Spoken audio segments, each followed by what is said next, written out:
Hello everyone, welcome to the new class of chemistry. The previous day class we had discussed about some basics of solutions,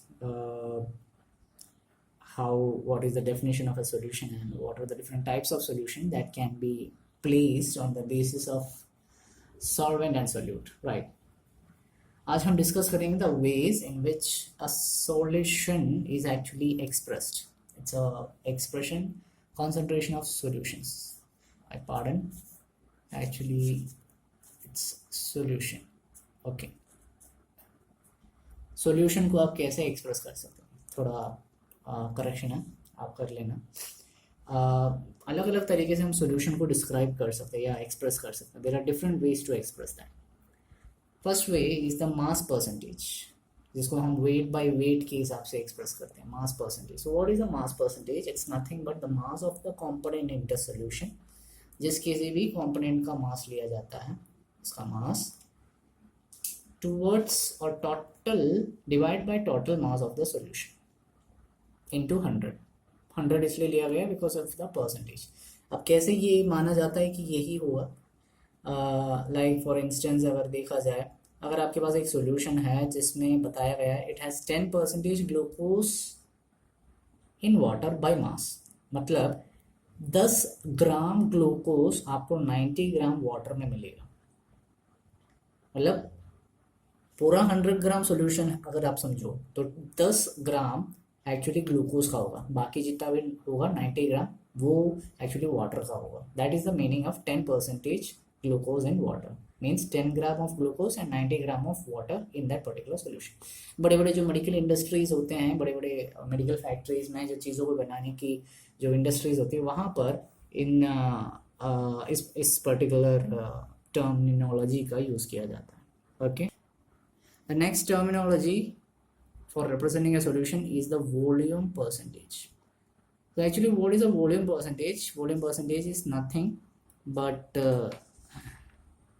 volume percentage is nothing but expressing the volume of a component of in solution divided by the total volume into the 100. कैसे? Suppose आपके पास एक solution है जिसमें बताया गया है it has 10% ethanol by volume in water. यानी आपके पास एक सॉल्यूशन है जिसमें 10% एथेनॉल है. तो जैसे आपने मास के लिए रिप्रेजेंट किया, यहाँ पर आप वॉल्यूम के हिसाब से एक्सप्रेस करोगे. So how can you express it in the term of a volume? You will express it in the terms of volume by just simply writing this 10% की बजाय means it will B 10 millilitre. यानी कि अगर आपके पास water है या फिर solution है 100 मिलीलीटर, उसमें 10 मिलीलीटर एथेनॉल होगा, बाकी 90 मिलीलीटर वाटर का होगा. ठीक है, ऐसे जो wait by volume by volume का जो एक्सप्रेशन है ये एक्चुअली लिक्विड्स को एक्सप्रेस करने के लिए यूज़ किया जाता है. जैसे फॉर एग्जांपल अगर आप देखो, if it is given 35% volume by volume solution is present by the ethylene glycol, और यही इथाइलिन ग्लाइकोल एक्चुअली एक एंटी फ्रीज के रूप में यूज़ किया जाता है. What is an anti freeze? It is nothing but it's a compound that is used to freeze an element lesser than the normal freezing point. यानी कि एक तरफ से इथाइलिन ग्लाइकोल कार इंजन्स में कार को कूल करने के लिए यूज़ किया जाता है. कार इंजन्स में अगर वाटर वगैरह का यूज़ करते हैं तो इथाइलिन ग्लाइकोल उसको फ्रीज करने से रोक देता है. नॉर्मल फ्रीजिंग पॉइंट हम जानते हैं, वाटर का normal freezing point it's 0 degree centigrade. तो उससे भी कम टेम्परेचर में, नियर अबाउट -17.6 डिग्री सेंटीग्रेड के आसपास के टेम्परेचर में पानी को फ्रीज करने देता है. So it is an anti freeze. कौन सा? Ethylene glycol. तो एक तरह से देखा जा सकता है कि 35% वॉल्यूम ऑफ सॉल्यूशन मतलब 35 millilitre ethylene glycol 100 millilitre solution में, ये है इसका मतलब. Okay, next one is volume by volume. बहुत ज़्यादा जगह पर यूज़ करने वाला एक मेथडोलॉजी है, एक्सप्रेशन है, वॉल्यूम वेट बाय वॉल्यूम, जिसको मास बाय वॉल्यूम भी कहते हैं. इसको एक्सप्रेस करने का तरीका, मास ऑफ द सोल्यूट, जो भी सोल्यूशन के अंदर का सोल्यूट होता है, सोल्यूट हम जानते हैं सोल्यूशन का सबसे छोटा part, mass of the solute by total volume of solution in 100 millilitre into 100 millilitre में लिया गया वॉल्यूम सॉल्यूशन, उसका उस टोटल कॉम्पोजिशन में कितने सोल्यूट का मास होता है, मतलब छोटी मात्रा वाली जो अमाउंट है उसका जो सोल्यूट है वो जो मास है वो कितना रहेगा.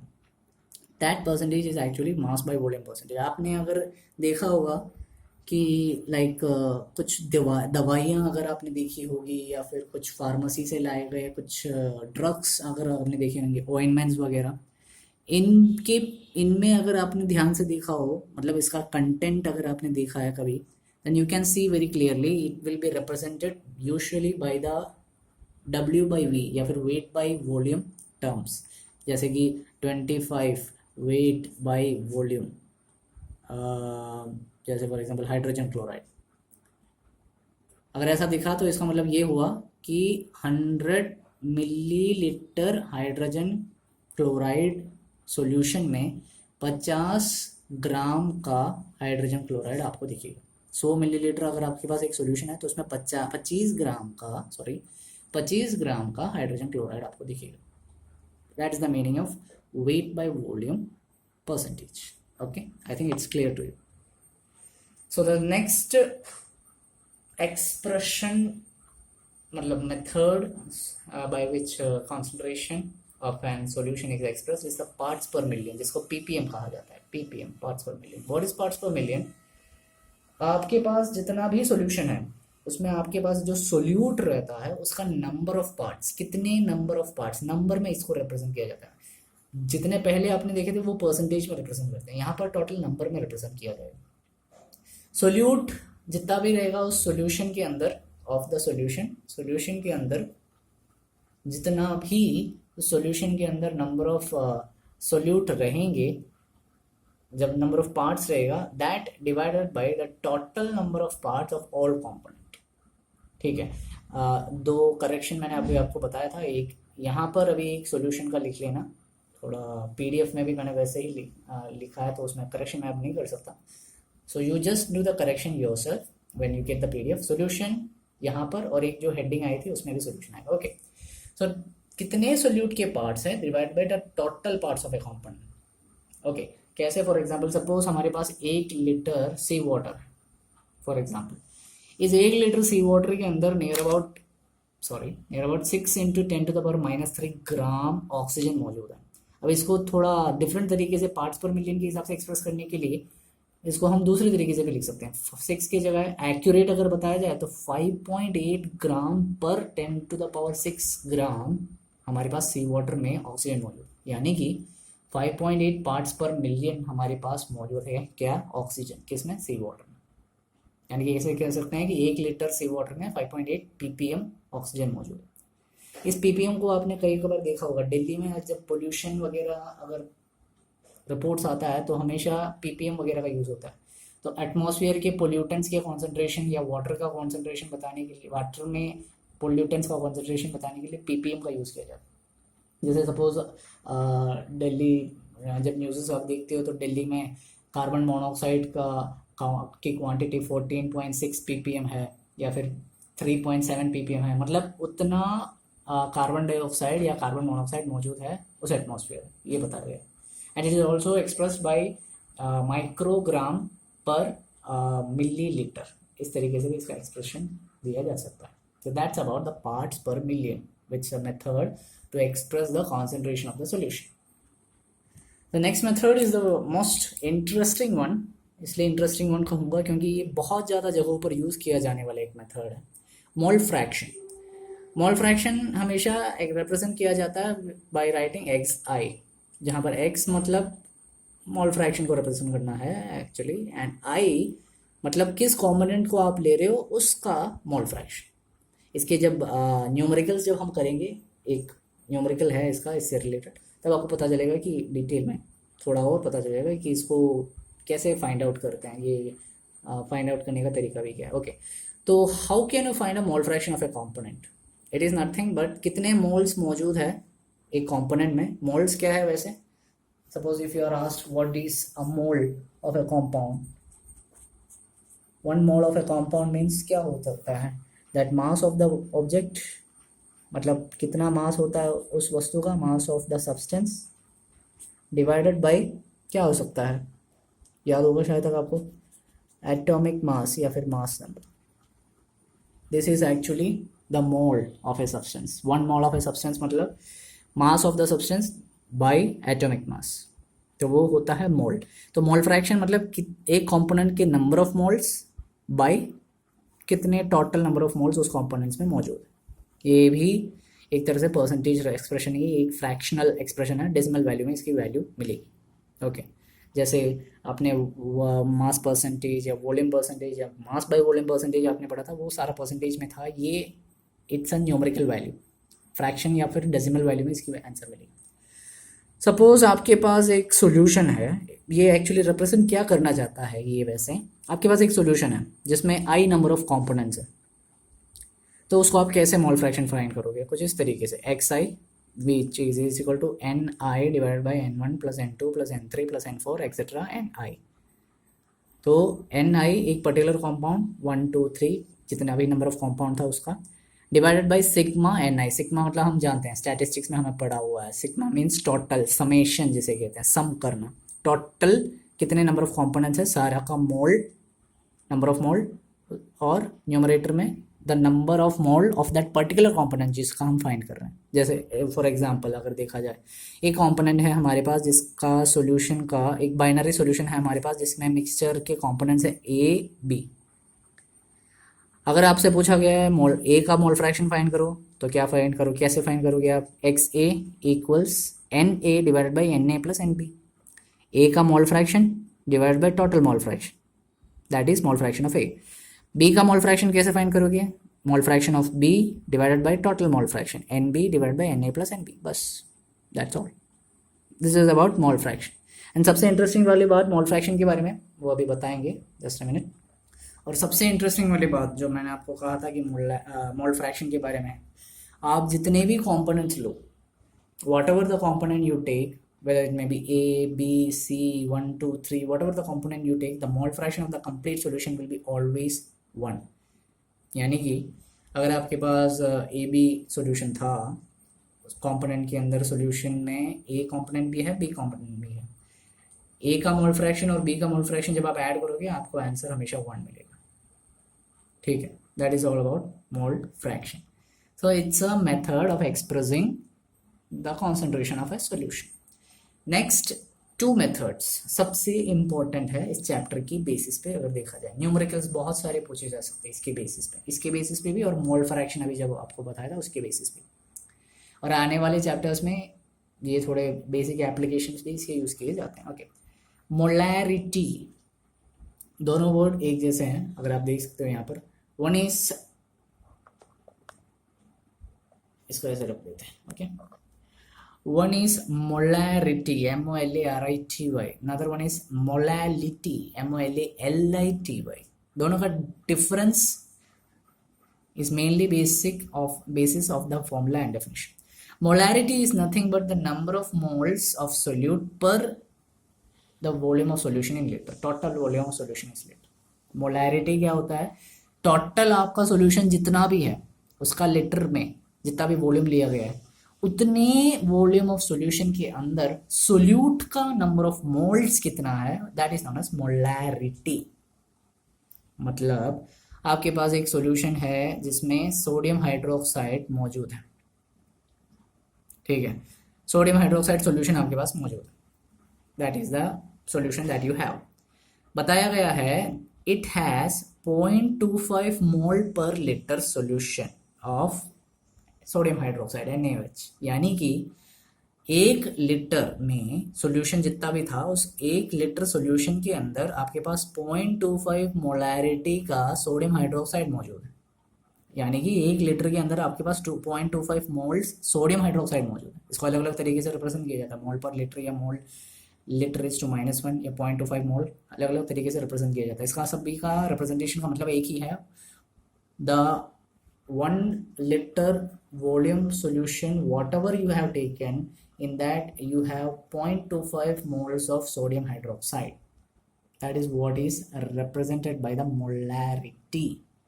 Okay, next one is molality. molarity के डेफिनेशन से थोड़ा अलग। मोलैरिटी में हमने 1 लीटर सॉल्यूशन का कंप्लीट वॉल्यूम लिया था, 1 लीटर सॉल्यूशन का कंप्लीट वॉल्यूम, उसके अंदर कितने मोल्स ऑफ सोल्यूट। यहाँ पर 1 किलोग्राम सॉल्वेंट का मास लेंगे, सॉल्वेंट, सॉल्यूशन का नहीं, सॉल्वेंट का मास लेंगे, किलोग्राम मास लेंगे, उसमें कितने मोल्स ऑफ सोल्यूट मौजूद है वो फाइंड करेंगे। I think you got me.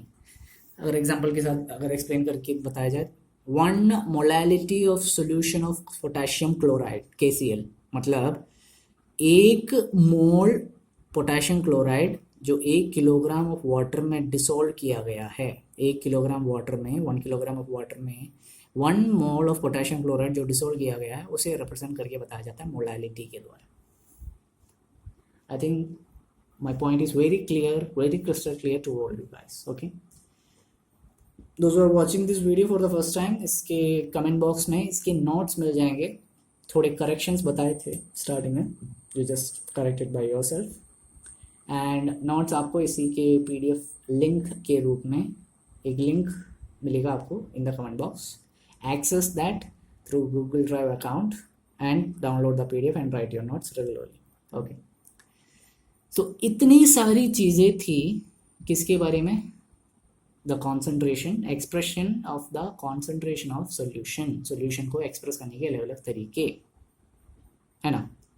अब एक खास बात जो ध्यान में रखना है, छोटी सी चीज़, जितने भी आपने अभी भी पढ़े थे, mass percentage, parts per million, mole fraction, molality, weight per volume, volume per volume, mass per volume, जितने भी चीज़ें पढ़ी थी उनमें से कुछ टेम्परेचर पर डिपेंड करने वाले होते हैं, कुछ टेम्परेचर पर डिपेंड नहीं करने वाले होते हैं।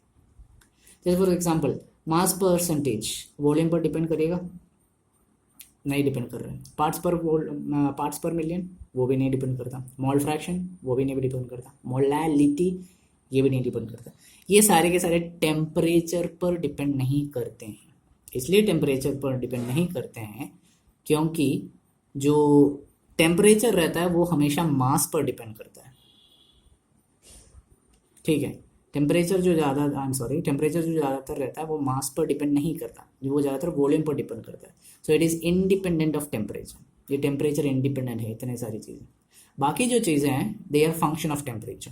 मोलैरिटी, जैसे जैसे टेम्परेचर चेंज होता रहेगा, जैसे जैसे टेम्परेचर चेंज होता जाएगा, मतलब वॉल्यूम में चेंज आने के हिसाब से उसके टेम्परेचर में भी चेंज आएगा। सो मोलैरिटी चेंज हुआ, वेट बाय वॉल्यूम उसमें भी चेंज आएगा टेम्परेचर के हिसाब से, वॉल्यूम बाय वॉल्यूम उसमें भी चेंज आएगा because it's a representation of volume. Mass by volume के बारे में क्या ख्याल है, उसमें चेंज आएगा? Just think about it, mass by volume क्या उसमें चेंज आएगा कि नहीं आएगा? ओके ओके, अब थोड़ा न्यूमेरिकल्स करके देखते हैं तो आपको क्लियर हो जाएगा कि जो मोल फ्रैक्शन, मोलैलिटी आपने जो फाइंड किया था वो किस तरीके से फाइंड कर सकते हैं। ओके, सपोज एक क्वेश्चन है आपके पास, क्या है, you have to calculate the mole fraction of ethylene glycol C2H6O2 formula. इस सॉल्यूशन के अंदर 20% मास का C2H6O2 बाई मास जो है, इसका मास दिया गया है 20%। मैंने बताया था 20% बाई मास बताया गया है, मतलब क्या बताया गया है? मास परसेंटेज बताया गया है। मास परसेंटेज बताना मतलब 20 ग्राम इथाइलिन ग्लाइकोल मौजूद है उस सॉल्यूशन के अंदर, तो बाकी बचा हुआ क्या होगा? 20 ग्राम इथाइलिन ग्लाइकोल है तो डेफिनेटली सॉल्यूशन है, सॉल्यूशन के अंदर क्या होगा? वाटर। बाकी बचा हुआ 80 ग्राम क्या होगा? वाटर होगा। फाइंड क्या करना है? Mole fraction. क्या है मोल फ्रैक्शन का इक्वेशन? सबसे पहले तो ये ध्यान में रखना होगा कि मोल फ्रैक्शन का इक्वेशन क्या है। What is the formula for mole fraction? The number of moles of the component और अ सोल्यूट और a substance which we take divided by the total moles. कितना, जिस वस्तु का मोल फाइंड करना है that divided by total moles, है ना। कुछ इस तरीके से फाइंड करना है हमें। मोल फ्रैक्शन फाइंड करना है इथाइलिन ग्लाइकोल का, तो हमें x इथाइलिन ग्लाइकोल लिखना होगा ताकि पता चले कि किसका मोल फ्रैक्शन फाइंड करें। Equals moles of ethylene glycol divide by total moles. क्या हमारे पास मोल्स मौजूद है? कितने मोल्स इथाइलिन ग्लाइकोल है कहीं बताया गया क्वेश्चन में? बस इतना बताया गया है कि 20% बाई मास है, बस इतना बताया और कुछ नहीं बताया। तो मोल्स फाइंड करना होगा।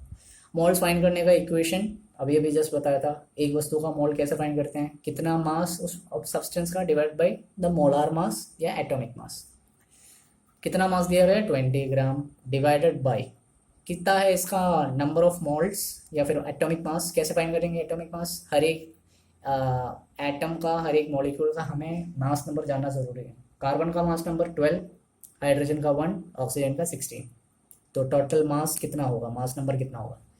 दो कार्बन तो 12 into 2 into 12 24, 6 hydrogen so 6 into 1 6, and 2 oxygen means 2 into 16 32। In total 62 grams पर मोल आएगा इसका मोलार मास या फिर एटॉमिक मास जिसे कहते हैं।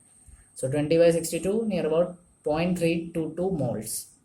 हमेशा ध्यान देना जब ये इक्वेशंस करो, पॉइंट के बाद अप टू 2 या 3 डिजिट्स रख लेना।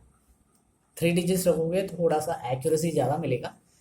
2 डिजिट भी रखते हो तो भी कोई दिक्कत नहीं है, लेकिन 3 डिजिट थोड़ी और एक्यूरेसी आपको ज़्यादा मिलेगी, दैट्स ऑल। ओके, अब इसी तरह हमने किसका मोल फाइंड किया? इथाइलिन ग्लाइकोल का। काफ़ी है इथाइलिन ग्लाइकोल का मोल फाइंड करना, काफ़ी होगा क्या? देख लेते हैं। इथाइलिन ग्लाइकोल का फाइंड करना है। अब टोटल मोल्स ऑफ कंपोनेंट, लेकिन टोटल तो हमने फाइंड नहीं किया। इथाइलिन ग्लाइकोल के साथ और क्या है सॉल्यूशन में? वाटर है, वाटर का भी मोल फाइंड कर लेते हैं। मास बाई एटॉमिक मास है, मास कितना है पता है 80 ग्राम, इनडायरेक्टली दिया है तो 80 डिवाइडेड बाई कितना है एटॉमिक मास पता करना होगा। कितने hydrogen? 2, 2 into 1, 2 into 1 hydrogen plus कितना ऑक्सीजन? 1 into 16 total 18। डिवाइड करो, आंसर नियर अबाउट 4.44 मोल्स आएगा। ओके, अब इसका मोल फ्रैक्शन फाइंड कर लेते हैं। सारे इक्वेशंस मिल गए। किसका फाइंड करना है? इथाइलिन ग्लाइकोल का। इथाइलिन ग्लाइकोल का मोल फ्रैक्शन, मोल्स लिखो divide by total moles, answer near about आएगा 0.068। राइट, अब चाहे तो इथाइलिन ग्लाइकोल का फाइंड कर लिया, आप वाटर का भी इसी तरीके से फाइंड कर सकते हो, लेकिन एक छोटा सा ट्रिक चाहे तो यहाँ पर यूज़ कर सकते हो। अभी अभी हमने जिस पढ़ा था, मोल फ्रैक्शन किसी भी वस्तु का लेंगे, टोटल सॉल्यूशन का मोल फ्रैक्शन 1 होगा। अगर ये मान के चले कि इस सॉल्यूशन में जहाँ पर 20% इथाइलिन ग्लाइकोल और 80% वाटर है, इस पूरे सॉल्यूशन का मोल फ्रैक्शन अगर 1 है तो वाटर का मोल फ्रैक्शन क्या रहेगा? कैसे फाइंड करोगे? इथाइलिन ग्लाइकोल का दिया है, टोटल मोल फ्रैक्शन 1 है, 1 में से ये माइनस कर दो, वाटर का मोल फ्रैक्शन मिल जाएगा। ऐसे कर रहे हो तो डिवाइड करने के चक्कर में पड़ जाओगे। वाटर का मोल फ्रैक्शन अलग से फाइंड करना है तो 1 माइनस ये कर लो तो वाटर का मोल फ्रैक्शन मिल जाएगा, simple. Okay, so this is the way you have to find the mole fraction of a particular substance. I think it's clear to you. Okay, okay. So next question, what you have to calculate in the next question? एक बार read कर लो question. The next question, you have to find the molarity of a solution which contains 5 gram of sodium hydroxide in 450 milliliter solution. अब ये क्या चक्कर है, ये थोड़ा question पढ़ने के बाद पता चलेगा। तो सबसे पहले ये जानना होगा कि मोलैरिटी क्या होता है, उसका फॉर्मूला क्या है। What is molarity? Molarity is the number of moles of the solution. जो भी सोल्यूट हम लेते हैं उस सोल्यूट का moles divide by volume of the solution is litre. जितना भी मोल्स हमने लिया था किसका, सोल्यूट के नंबर ऑफ मोल्स को टोटल सॉल्यूशन के लीटर में उसका वॉल्यूम फाइंड करना है। क्या हमारे पास इनमें से कोई चीज़ है? हाँ है, सॉल्यूशन का वॉल्यूम है, लिखा है ना इन 450 मिलीलीटर सॉल्यूशन, तो लीटर में होना चाहिए, मिलीलीटर में लिखा है। एक छोटा सा और भी बता देता हूँ, ये जो मोलैरिटी की आपने जो क्वेश्चंस पढ़े थे उसके फॉर्मूले में इन लीटर इन किलोग्राम लिखना कोई ज़रूरी नहीं है, लेकिन हमेशा ध्यान ज़रूर रख लेना कि ये लीटर में है मोलैरिटी और मोलैलिटी किलोग्राम में है। मतलब 1000 से रिलेटेड कोई फैक्टर ज़रूर यहाँ पर डिवाइड करने लायक बन सकता है अगर ये छोटे यूनिट्स में दिए गए हैं। ओके, इतना ध्यान ज़रूर रख लेना, इन लीटर इन किलोग्राम लिखना कोई ज़रूरी वाली बात नहीं है। Anyways, what we have to find is we have to find the moles of the solute. What is the solute here? Sodium hydroxide. Sodium hydroxide का चलो पता चल करते हैं कितना रहेगा। 5 तो दिया गया, 5 gram divide by molar mass कितना होगा, कितना सोडियम 1, सो 1 इंटू 23। कितना ऑक्सीजन 1, तो 1 इंटू 16। कितना हाइड्रोजन 1, 1 इंटू 1। टोटल फाइंड करेंगे, आंसर 5/40 डिवाइड करेंगे 0.125 मोल, वो हो गया सोल्यूट का मोल। अब फाइंड करना क्या बाकी है, मोलैरिटी। सॉल्यूशन फॉर्मूला के अंदर डाल दो, 0.25 डिवाइड बाई 450। लीटर में होना चाहिए। सो इस वैल्यू को या तो पहले से डिवाइड करके रख दो, या फिर इसके अंदर सॉल्यूशन आसानी से मिलने के लिए इसके अंदर डाल दो। इसके अंदर डालोगे तो काटा पीटी वगैरह जो कैंसिलेशन है वो जल्दी हो जाएगा और आंसर बहुत जल्दी मिलेगा। तो डिविजन वगैरह छोटा छोटा ही करना पड़ेगा। और अगर आप पॉइंट रख कर करते हो और डिविजन आपका एक्यूरेट आता है हमेशा answer, then no problem. Otherwise solution को आसान करने के लिए you have to write in this way so that you can cancel some of the terms and you can divide and find the value easily, evaluate the value easily. तो divide by 1000, fraction उल्टा हो जाएगा, reciprocal 1000 ऊपर और 50 नीचे। Solve करेंगे, you will get the answer 0.278 molar. 0.278 molar, capital M molar को represent करता है। या फिर इसको यहाँ पर एक और चीज़ से भी लिख सकते हो। क्या, कैसे लिख सकते हो? 0.278 मोल पर लीटर, ऐसे भी लिखा जा सकता है ना। Okay, so that's about molarity. Okay, you got it. Molality का भी एक देख लेते हैं question. So the next question क्या है, एक बार रीड कर लो question. The next question is about finding the molality of a solution. You have to calculate the molality of 2.5 gram of ethanoic acid.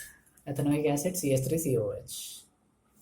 11th में पढ़ा हुआ है एसिड का इनऑर्गेनिक केमिस्ट्री के अंदर कैसे नहीं होता है। मेथ एथ मतलब 2 कार्बन आ गए, एसिड है तो COOH रिप्रेजेंट कर लिया। सो मेथनोइक एसिड CH3COH। अगर फॉर्मूला नहीं भी दिया जाता क्वेश्चन के अंदर तो भी नाम देखकर अब से पहचानना ज़रूरी है, because you are in higher class.